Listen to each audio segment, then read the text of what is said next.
So everyone, welcome to Art Skoolie, your source for local artists and entertainment. Today I'm here with, introduce yourself. LaToya Jackson. I go by TJ, owner of Infinity Candle Co. here in Dallas, Texas. Okay, yes, you heard that right. We're here in Dallas, Texas. Local artists in Dallas, Texas, people. Yes. Very excited about that. Okay, so tell me a little bit about Infinity Candle and how you got it started. Okay, so I started in 2018 after being terminated from my job after 11 and a half years. And I owned a boutique at the time called Concrete Rose. And at that time, the boutique business had become, the industry had become really saturated. And I was like, I need something different. I was like, hey, I'm not working anymore. Just cash flow, the whole nine. I was like, I need a one-size-fit-all business. And I remember literally getting down on my knees and saying, God, what am I going to do next? And he said, go make candles. Interesting. Okay. And I started doing some research on candles, found a local supplier here in Dallas, and tested, like I said, I had tested over 120 candles before I even said, okay, we're gonna go straight to market. Started with one candle, and it was my favorite word. The name of the candle is Grace.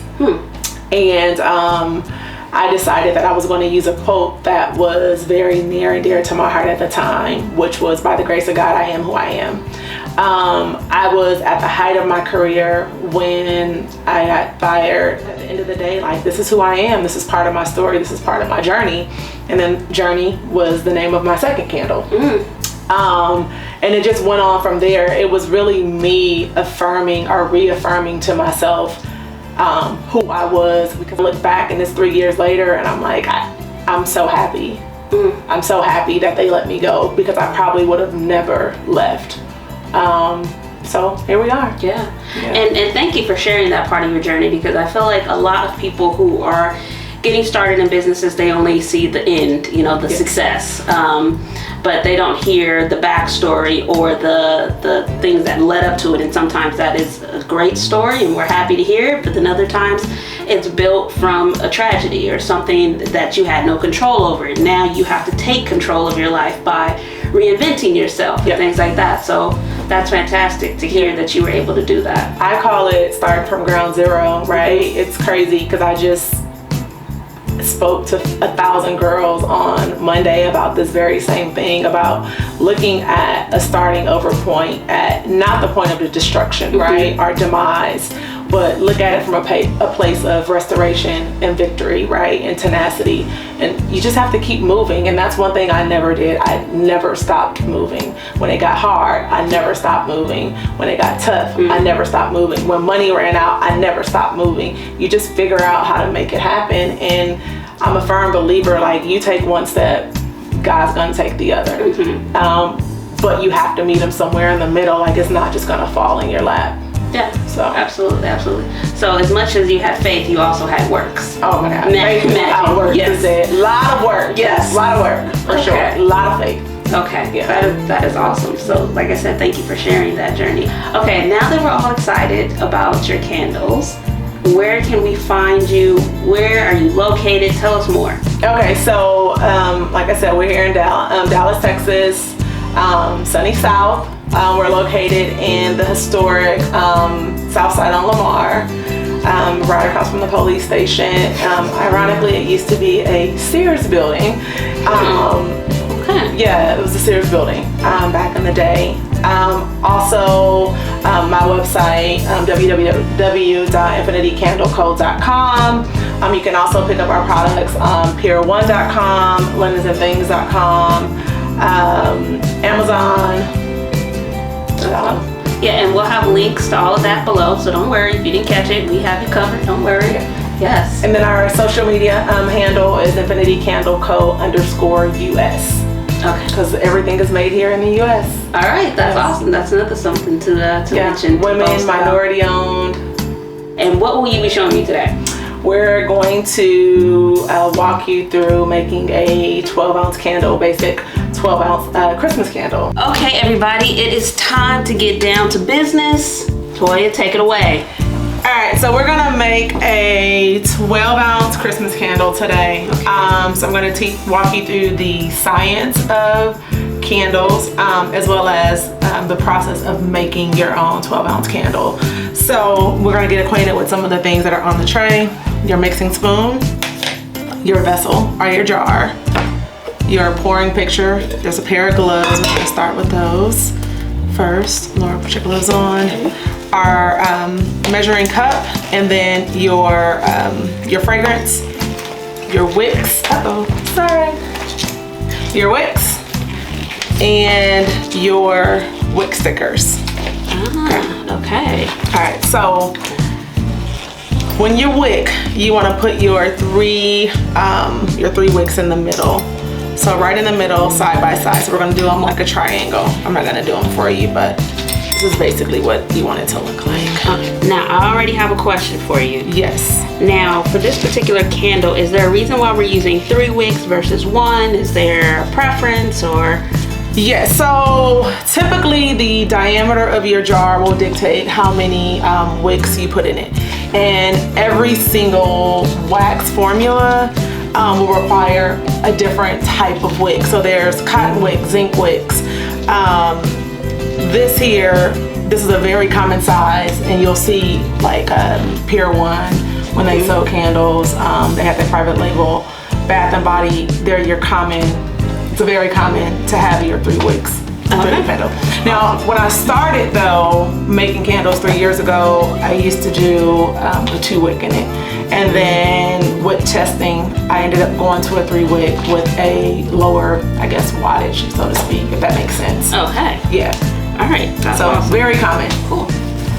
So you want to get your 3 in the middle. Then once you wick it, I will pour your wax. We're gonna eyeball it. Everything in candles typically is done, not typically, it is done by weight. We're gonna eyeball it today because I did not bring my scale. So that's Not a problem. Only problem I'm having is this glove. That is the only struggle here. I feel like I don't know, a serial killer getting to work, and it's taking a while to set it up. Okay, I think will that work? Do these need to stand up? They're kind of falling over. yeah. We're gonna use your wick stickers. Okay. Yeah. Use your wick stickers. So I'll do one for you. Perfect. So here and here and then here. It's literally a sticker. Oh, got it. Okay, a little double-sided action. Yep. I like it. Now it's supposed to form a triangle. A correct? triangle, yes. Okay. So that'll be a number 1. Now, what is the purpose of us using the gloves? Is it for protection? It's for protection. Okay. You're playing with wax, very, very hot substance. The fragrance, although it's 100% natural fragrance oil, there are some synthetic oils that are in it. That is just the nature of what it is. I always tell people anything that does not grow out of the ground is not natural. Got it. So soy wax, same thing. Sustainable product, but soybeans grow out of the ground. Soy wax doesn't. So there is still things in it that we can't pronounce. So yeah, you just want to be safe. Okay. Now you said that you've already heated up the wax. Is there an ideal temperature? Yes. Okay. Your wax opens up at 180 degrees, and what happens is it expands so that the fragrance can bind to it. And then once the wax starts to cool down, that is when the fragrance actually binds to the wax. So cure time. So typically when you pour a candle, depending on what type of wax you use, it will require a cure time. Paraffin is pretty much the quickest. That is the thinnest wax that's kind of out there, but it will give you your hottest fragrance throw. So hot throw is basically how your candle smells lit. Cold throw is how your candle smells when it's unlit.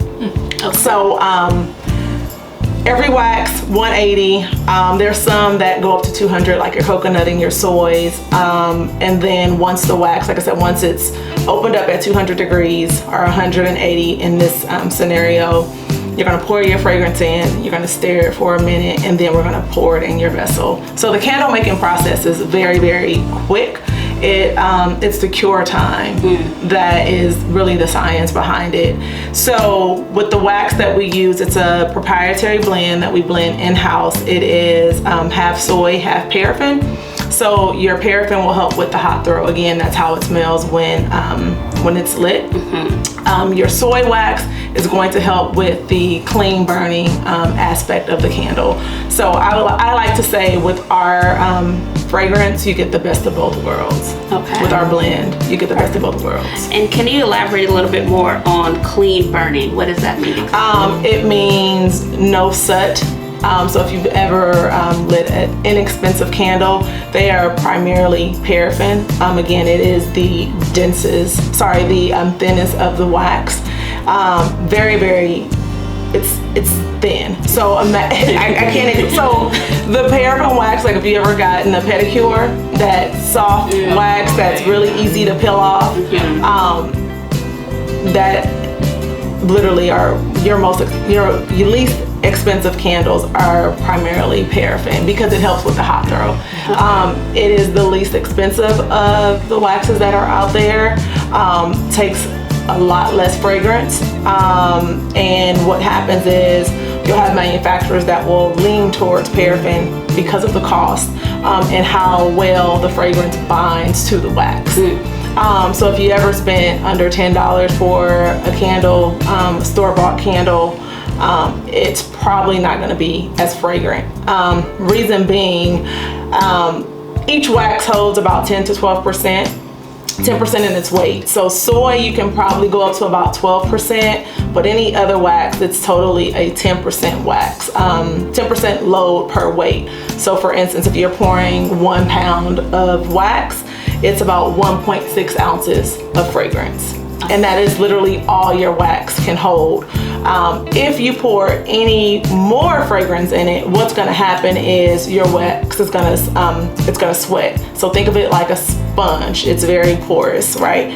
Once that sponge has as much water that it can fill in its capacity, it starts to overflow, right? Yeah. Same thing in candles.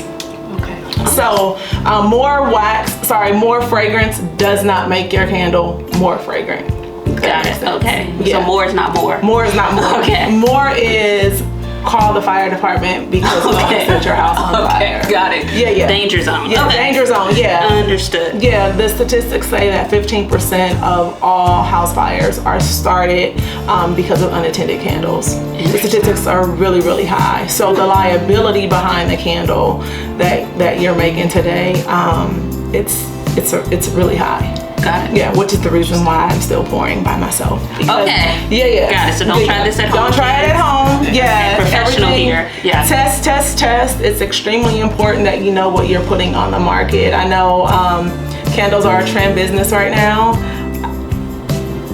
I just worry about some of the things that are on the market because people are not testing.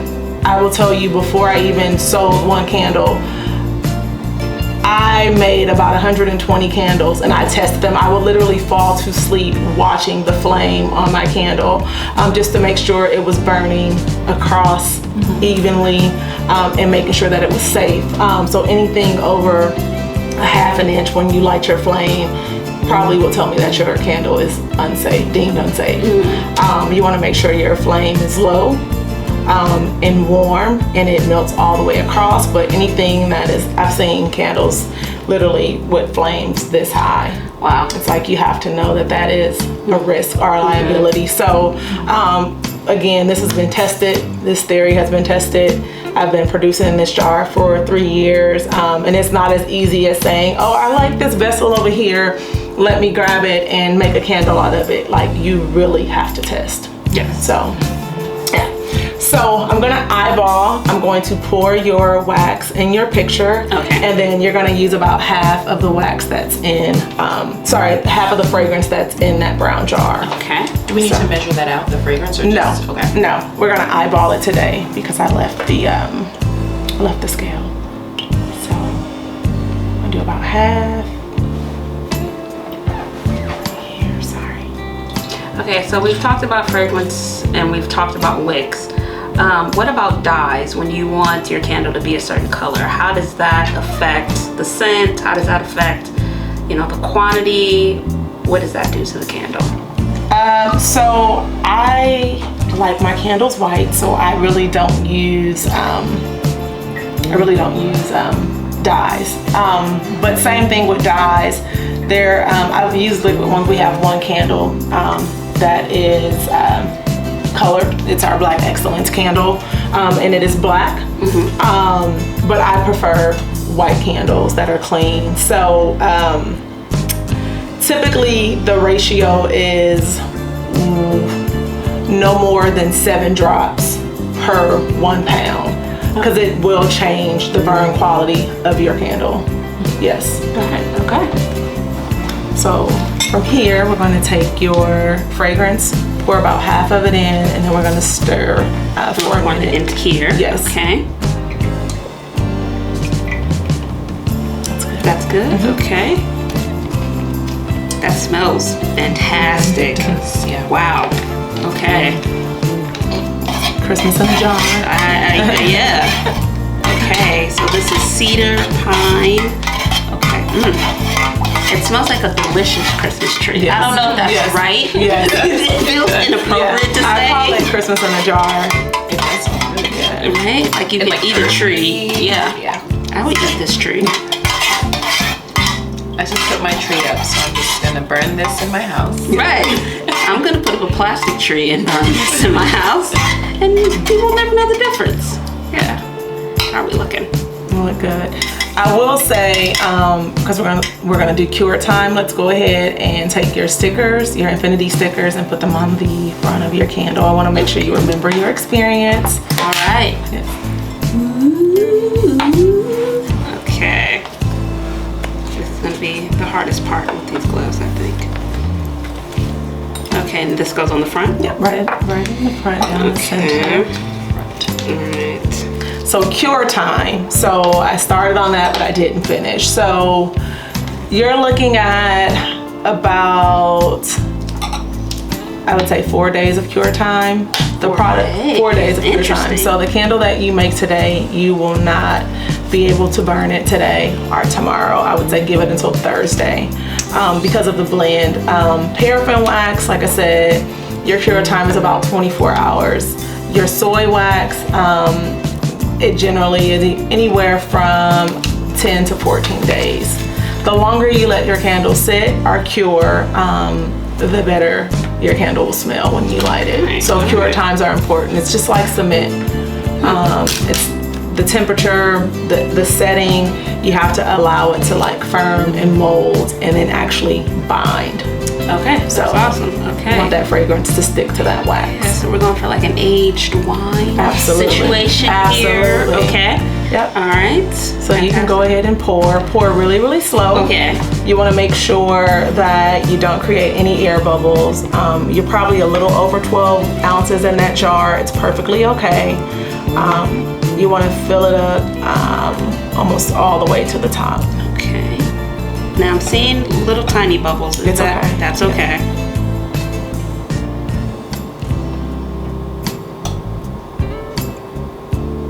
There we go.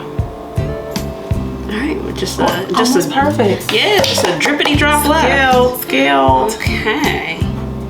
Now my wicks are going every which way. That's fine. So as your candle starts to cool down and firm, it's going to go from this very translucent state to almost white. So what's going to happen is as your candle firms and gets hard, we'll come back and readjust your wicks. That is very normal. Okay. And that's the candle making portion. We'll come back and take a look at it and see how it's firming. Okay.